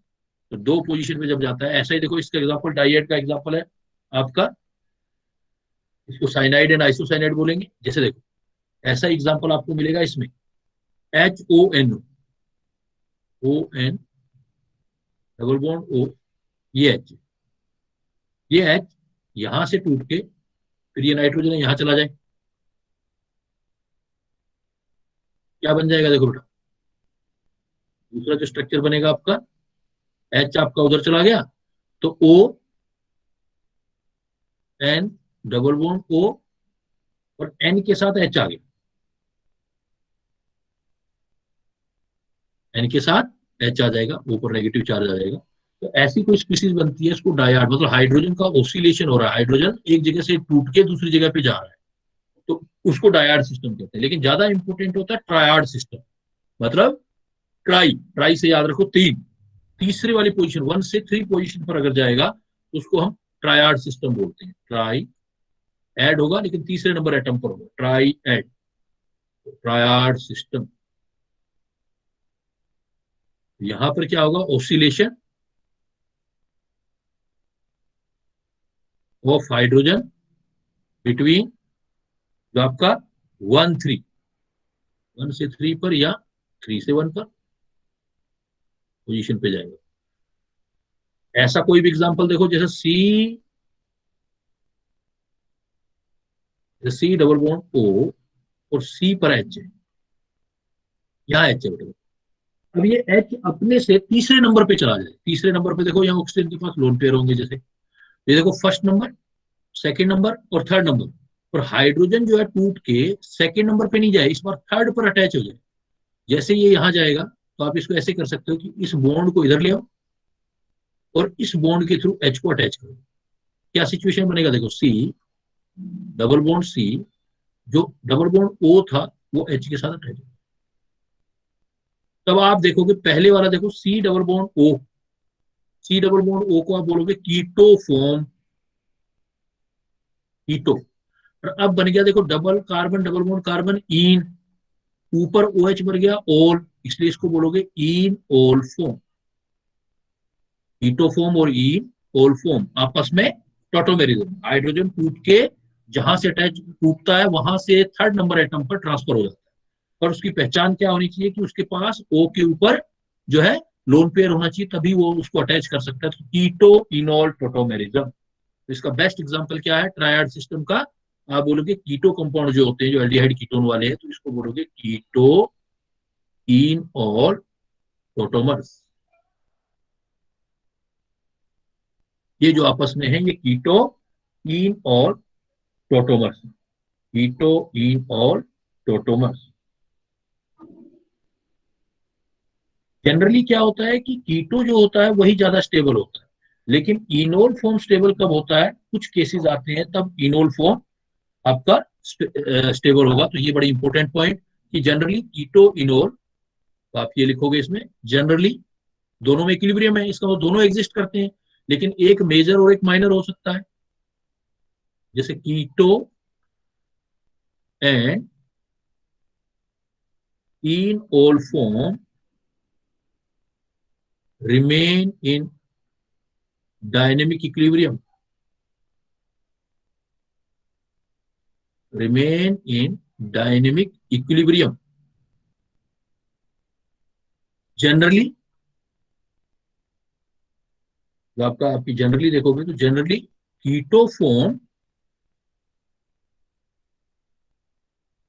is more stable than enol form, enol form आप जनरली देखोगे तो कीटो फॉर्म जो होगी वो मेजर होगी और इनोल फॉर्म जो होगी वो माइनर होगी। जैसे देखो एग्जांपल मान लेते हैं, अपने पास ये एग्जांपल है CH3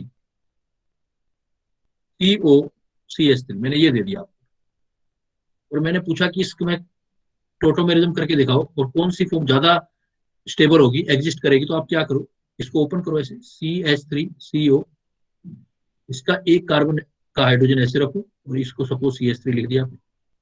अब आप इसको ट्रांसफर करोगे, डायनेमिक इक्विलिब्रियम दिखाने के लिए ट्रांसफर करोगे, तो आप कहोगे कि ये जो H है ये वाला बॉन्ड इधर आ जाएगा और H यहाँ ऑक्सीजन के पास इस बॉन्ड से अटैच हो जाएगा। दूसरी फॉर्म बनाओगे CH2 double bond C OH और CH। पहले वाली फॉर्म कीटो, और जनरली ये इक्विलिब्रियम इधर बहुत कम जाएगा, ज्यादातर इधर रहेगा क्योंकि ये कीटो फॉर्म है। और मोस्ट ऑफ केसेस जो आपकी कीटो फॉर्म है, इधर वाली आपकी इनोल फॉर्म है, in most of cases keto form is major form. आपको इसलिए कीटो याद नहीं रखने की जरूरत नहीं है, तो आपको पता ही है कि जनरली जो होती है वो कीटो फॉर्म ज्यादा स्टेबल होती है, कीटो फॉर्म जो है वो उसका अमाउंट ज्यादा होता है मोस्ट ऑफ केसेस में। लेकिन आपको ये याद रखना है कि कीटो तो होता ही है जनरली, कि किन केसेस में इनोल फॉर्म मेजर होती है, किन केसेस में इनोल फॉर्म। तो उसमें याद रखना है बेटा, मैं कुछ कंडीशन बता रहा हूँ। अगर आपको एरोमेटिक नेचर दिखाई दे रहा हो इनोल फॉर्म के अंदर, या 5 या 6 मेंबर रिंग बन रही हो, एक्स्ट्रा कॉन्जुगेशन दिखाई दे रहा हो, हाइड्रोजन बॉन्डिंग दिखाई दे रही हो, ऐसे कुछ केसेस अगर आपको दिखाई दे रहे हैं, देन आपका इक्विलिब्रियम इनोल फॉर्म की तरफ चला जाएगा और फिर इनोल फॉर्म जो होगा ज्यादा स्टेबल होगा। तो 4 केसेस बताए बेटा, वो याद रखें आपने, कब कब। Not in some cases enol form is major form. कब कब क्या क्या पॉइंट बताए बेटा? फर्स्ट, एरोमेटिक नेचर आ जाए, aromatic, एरोमेटिक नेचर आ जाए, एक्स्ट्रा कॉन्जुगेशन आ जाए, double bond single bond, double bond single bond ऐसे आ जाए, एक्स्ट्रा कॉन्जुगेशन आ जाए, या 5 और 6 मेंबर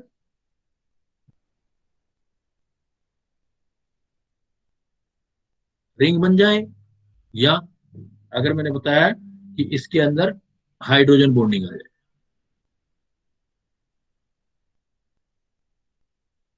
अगर ऐसे कोई केसेस दिखाई दें आपको, तो समझ लेना उस केसेस में इनोल फॉर्म ज्यादा स्टेबल है। अदरवाइज कीटो फॉर्म ही स्टेबल है। तो कीटो तो पूछेगा ही नहीं एग्जामिनर आपसे, जनरली आपसे क्या पूछेगा, इनोल फॉर्म की कंडीशन पूछेगा कि किस किस में इनोल फॉर्म ज्यादा स्टेबल होता है। तो जैसे मैंने कुछ केसेस बताए, इनोल फॉर्म मेजर फॉर्म कब हो सकता है, जैसे एरोमेटिक नेचर है, या एक्स्ट्रा कॉन्जुगेशन है, या 5 या 6 मेंबर रिंग आ रही है, हाइड्रोजन बॉन्डिंग आ रही है, कोई एक्स्ट्रा स्टेबिलिटी आ रही है।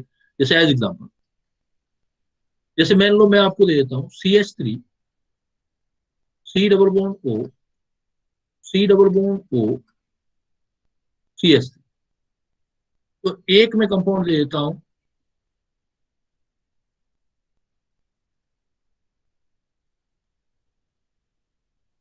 C double bond O C double bond O,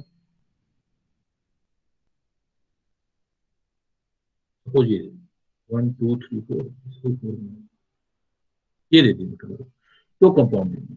अब इसमें क्या होगा कि इसमें साइकिल है, ये है ए साइक्लिक 1 2 डाइओन, 1 और 2 पर डाइओन है लेकिन साइकिल नहीं, और ये है साइक्लिक 1 2 डाइओन।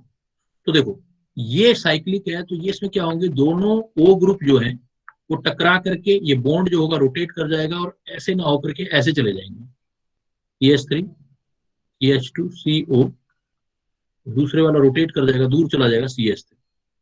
इसलिए यही फॉर्म जो कीटो फॉर्म मेजर फॉर्म हो, कीटो फॉर्म मेजर है। लेकिन अगर आपने ये साइक्लिक ले लिया तो इधर से देखो बंधा हुआ है, इधर से बंधा हुआ है, तो अब क्या होगा कि दो CO के बीच यहां से ये H ट्रांसफर हो जाए, H ट्रांसफर होगा, जैसे मैंने अभी बताया था आपको ट्रांसफर होगा, तो ये वाला बॉन्ड यहां चला जाएगा, देखो ये बॉन्ड यहाँ, और इस बॉन्ड के साथ H चला जाएगा, तो इसकी ये फॉर्म ज्यादा बन जाएगी आगे वाली। उसका रीजन होगा देखो, क्योंकि जैसे ये इस फॉर्म के अंदर कन्वर्ट होगा, यहाँ डबल बॉन्ड आ जाएगा, इधर डबल बॉन्ड है ही, इधर O के साथ H आ जाएगा, और वो H, अब आप देखो इन केसेस में वो जो O के साथ H है जैसे ही आएगा तो इस O के साथ क्या बनाएगा वो, हाइड्रोजन बॉन्ड। Hydrogen bonding. और देखो कितने मेंबर रिंग बन गई, देखो इसको अब आप 1 2 3 4 5, कितनी रिंग बन गई,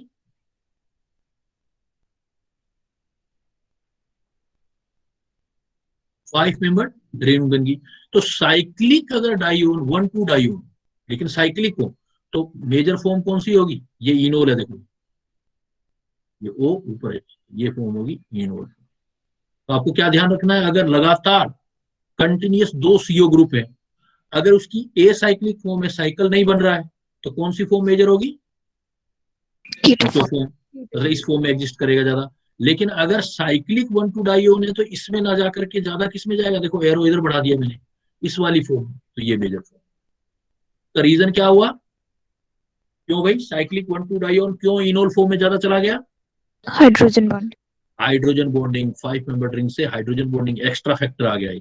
तो ऊपर वाले 4 जो बताए हैं उन चारों में कोई भी फैक्टर आ गया तो इनोल फॉर्म होगा, अदरवाइज तो जनरली कीटो फॉर्म जो पहली वाली फॉर्म होती है वही ज्यादा स्टेबल होती है। क्लियर?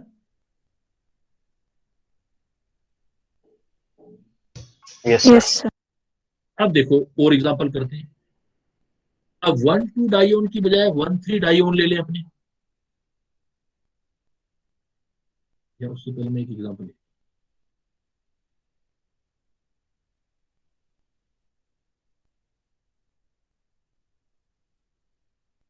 ये देखो बेटा मैंने ये फॉर्म लिख दिया। अब अगर मैं ये फॉर्म देखूं तो जो सिंगल बॉन्डेड कार्बन है ना उसके हाइड्रोजन निकलते हैं हमेशा, देखो इधर तो है डबल बॉन्डेड कार्बन, ये नहीं, यहाँ वाले H ये ट्रांसफर होंगे। तो कैसे ट्रांसफर होंगे, देखो बेटा अभी जैसे किया टोटोमेरिज्म हो सकता है ना यहाँ पर, क्योंकि C डबल बॉन्ड O के इस पोजीशन पर, ऑर्थो पोजीशन पे H है, तो ये बॉन्ड जैसे इधर जाएगा तो ये बॉन्ड बाहर की साइड H को अटैच कर लेगा, क्या बन जाएगा, देखो टोटोमेरिज्म आ गया, जैसे ये H इधर आया तो O के साथ ये H है, एक H है, दिखा दो चाहे आप। अब मुझे बताओ कि इन दोनों में ज्यादा स्टेबल कौन है, पहले वाली कीटो फॉर्म है, ये C डबल बॉन्ड O था, ये कीटो फॉर्म, दूसरे वाले में ये अंदर डबल बॉन्ड आकर के इधर, और इधर सेकंड OH आ गया, इनोल फॉर्म। तो इस स्पीसीज की कीटो फॉर्म ज्यादा स्टेबल होगी या इनोल फॉर्म ज्यादा स्टेबल होगी, और क्यों होगी, इनोल बताओ फॉर्म। Enol form. क्यों होगी enol form, sir conjugation. Conjugation, aromaticity, अंदर देखो यस। बेंजीन रिंग बन गया, एरोमेटिक कैरेक्टर, और एरोमेटिक कैरेक्टर ज्यादा स्टेबिलिटी देता है ना, Yes. इसलिए मोर स्टेबल ये हो, दूसरी वाली form, second form is more stable, और है टोटोमेरिज्म, ये पहले वाला कीटो फॉर्म है, दूसरे वाला enol. Clear? Yes sir. Yes, sir. अब suppose 1,2 dione, instead of 1,2 dione I will give you 1,3 dione. Suppose मैं आपको 1,3 डाइऑन दे दूं, जैसे ऐसे,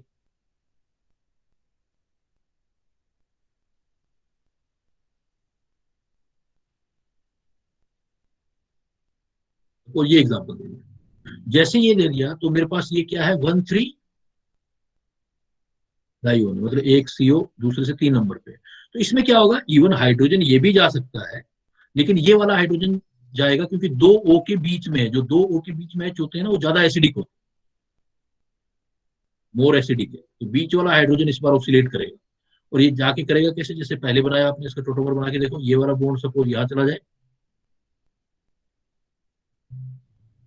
और इस के साथ H अटैच हो जाए, तो टोटोमर क्या बनेगा, देखो CH3 O के साथ H, इधर फिर डबल बॉन्ड आ जाएगा CH, फिर इधर आ जाओ C डबल बॉन्ड O, इसके साथ आ जाएगा CH3।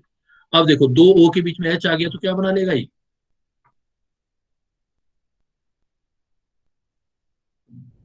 हाइड्रोजन बॉन्डिंग आ गई और कितने मेंबर रिंग बन गई देखो, हाइड्रोजन बॉन्ड हाइड्रोजन बॉन्डिंग और रिंग देखो कितने मेंबर बन गया, 1 2 3 4 5 6। तो रिंग कितनी बन गई अंदर, 6 6 मेंबर रिंग। तो बताओ क्या ज्यादा स्टेबल हुआ, क्योंकि ये डबल बॉन्ड OH वाली फॉर्म तो है इनोल फॉर्म। इनोल फिनॉल पहले वाली कौन सी थी,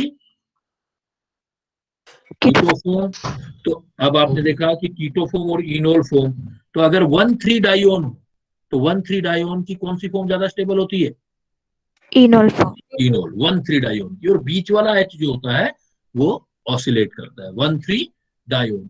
और इसमें ये फर्क पड़ता है कि COCH3 के साथ इनोल फॉर्म का एक्सटेंट देखें हम, तो इनोल फॉर्म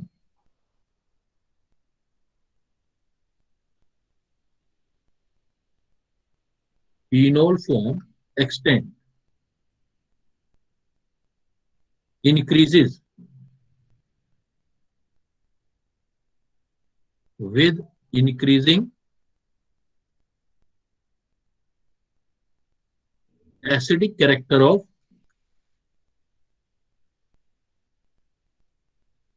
मिथाइलिन हाइड्रोजन। अंदर वाला जो मिथाइलिन हाइड्रोजन CH2 ग्रुप है बीच वाला, उसका हाइड्रोजन जितना ज्यादा एसिडिक होगा ना उतनी जल्दी निकलेगा और उसकी इनोल फॉर्म उतनी ही ज्यादा स्टेबल हो जाएगी। तो ऐसा अगर आप बनाओगे इनोल फॉर्म अगर बनाओगे, तो अगर मैं एक एक चेंज कर देता हूं, देखो CH3 CO CH2 CO, यहां ले लूं OCH3, इस तरफ मैं चेंज करता हूं, यहाँ एस्टर CH3 की बजाय OCH3 डाल दिया। दूसरी मैंने डाल दिया CH3 CO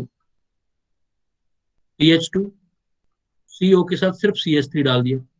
मैंने आपसे अब ये पूछूंगा कि इन सब में से इनोल फॉर्म किसका ज्यादा स्टेबल बनेगा, तो जिसके पास ज्यादा एसिडिक हाइड्रोजन होगा। और इस बार CH3 ना करके मैंने H कर दिया, मतलब एक एल्डिहाइड बना दिया। इधर से देखते जाओ ना, यहाँ चेंज करता जा रहा हूं मैं। यहाँ देखो ये कीटोन बना दिया और यहाँ पर क्या बना दिया, देखो ईस्टर बना दिया। अगर ईस्टर का इनोल ले, कीटोन का इनोल ले और एल्डिहाइड का इनोल ले, तो इनमें इनोल का परसेंटेज सबसे ज्यादा किसमें बनेगा, तो एल्डिहाइड के अंदर बेटा आपका ज्यादा बनेगा।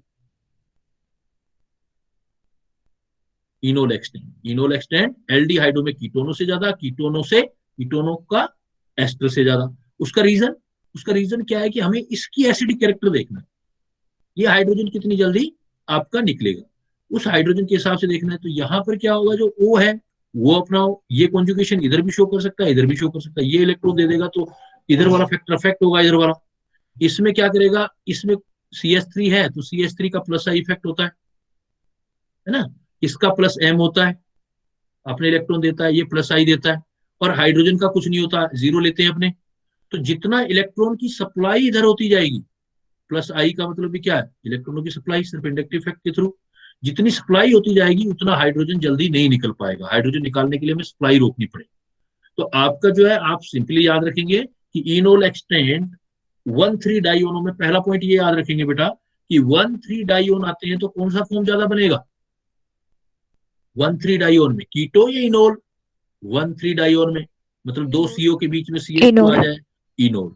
अब आपसे बोलेगा कि अगर उसमें हम जो दूसरी वाली साइड है उसमें चेंज करते जाएं, किसका इसमें इनोल बनेगा लेकिन परसेंटेज में ज्यादा बनेगा, एल्डिहाइडो में, कीटोनों में या एस्टर में, तो क्या ऑर्डर आएगा, एल्डिहाइड एल्डिहाइड में सबसे ज्यादा, उससे कम कीटोन की इनोल फॉर्म बनेगी और उससे कम ईस्टर में। क्योंकि अगर इलेक्ट्रॉन दूसरी वाली साइड से मिलने लग जाएंगे तो वो हाइड्रोजन का ऑक्सीडेशन रुकने लग जाएगा। तो हाइड्रोजन का ऑक्सीडेशन सबसे ज्यादा किस में रुकेगा, देखो एस्टर एस्टर में। और सबसे ज्यादा किस में होने के चांसेस है, एल्डिहाइड एल्डिहाइड में। क्लियर। सर एक और ये बार बता दीजिए रीजन। इसका रीजन ये है कि अगर आपने इनोल फॉर्म देखना है स्टेबल किसका है, तो आप इनकी इनोल बना के देखो। जैसे आपने अगर इसका इनोल बनाया तो सबसे पहले तो ये H को ऑसिलेट कराना है ना, आपने H को निकालना है। तो जैसे ही H को निकालोगे, सपोज आपने H को निकाला, CH3 C double bond O, H निकाला, जस्ट निकाला तो H पॉजिटिव निकलते ये नेगेटिव हो गया। यस यहाँ CO के साथ OCH, अब जैसे ही, और इसमें निकालूंगा, जस्ट अभी H निकालो इसके अंदर, देखो तो क्या बनेगा बेटा, देखो CH3CO। जैसे ही मैं बीच वाला H निकालूंगा ऑसिलेट करने के लिए, तो यहाँ नेगेटिव आ जाएगा, Yes. ये स्ट्रक्चर बन रहा है। इस लास्ट वाले में देखो, जैसे ही H निकालूंगा तो क्या बनेगा, CH3 CO, CH negative, COH। अब जितनी ज्यादा स्टेबिलिटी होगी, जितना ज्यादा ये स्टेबल स्पीसीज बनेगी, वही तो आगे जाएगी, आगे रिएक्शन प्रोसीड करेगी, इनोल करेगी वो। तो अब यहां देखो, अब ये O पर नेगेटिव चार्ज है, तो ऑक्सीजन क्या करेगा यहाँ पर, ये अपने इलेक्ट्रॉन देगा ना, इसे प्लस एम इफेक्ट Yes, देगा sir. ना, प्लस एम इफेक्ट देगा, तो यहाँ पर क्या बढ़ने लग जाएंगे, इलेक्ट्रॉन डेंसिटी बढ़ने लग जाएगी ना, Electron density. इंक्रीज होने लगेगा। जितना इलेक्ट्रॉन डेंसिटी ज्यादा होता जाएगा, तो Yes. स्टेबिलिटी क्या होती जाएगी बेटा इसकी, डिक्रीज। डिक्रीज होती जाएगी, इसलिए रिएक्शन आगे नहीं जाना चाहेगी, मतलब इनोल की तरफ कम जाएगी। किसके कंपैरिजन में, दूसरे वाले को सोचो। अब यहाँ पर कौन सा इफेक्ट आएगा, ये जो इलेक्ट्रॉन है इसको यहाँ पर सिर्फ क्या देगा, CH3 देगा अपने इलेक्ट्रॉन, और CH3 रेजोनेंस तो देगा नहीं, क्योंकि Yes. लोन पेयर थोड़ी ना, ये तो इंडक्टिव इफेक्ट से इलेक्ट्रॉनों को प्लस आई इफेक्ट देगा। तो यहां भी इलेक्ट्रॉन डेंसिटी क्या होगी, यहां electron density increase due to कौन सा effect, plus M. Plus I. अब सेकंड वाले में भी electron Plus M. Density increase हो रही है, लेकिन किसके इफेक्ट से,